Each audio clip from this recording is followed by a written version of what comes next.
Hi, I'm Steven, co-founder and CIO at Quantamize, and you're watching the Quantamize Global Markets AM Preview. Global stocks are drifting lower to start the week as Friday's price momentum fades.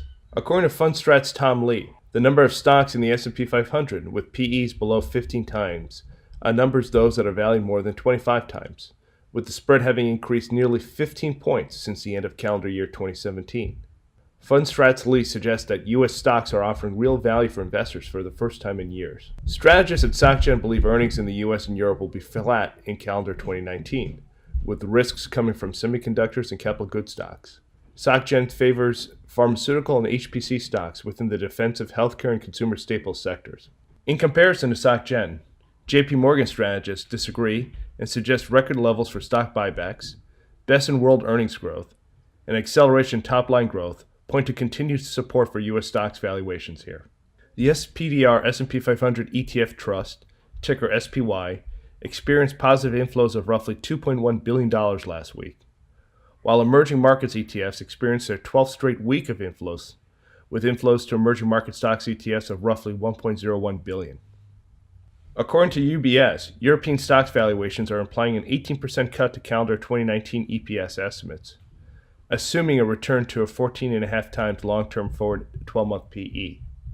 According to the analysis, nearly 22 out of the 29 major European sectors are implying double-digit reductions to forecasted EPS. The VIX is moving up this morning. It's currently sitting at 22.15, with Fiat Chrysler and HYG out of the money puts and EEM and SPY out of the money calls, some of the most heavily traded options in the U.S. pre-market this morning. WTI crude is currently up 1.85% to roughly $48 a barrel. If this move holds, it would be the sixth consecutive advancement for WTI crude oil and would be the highest price level for WTI in nearly 3 weeks. From our popular stocks trending in the news segment, CBS names its first female president of the company.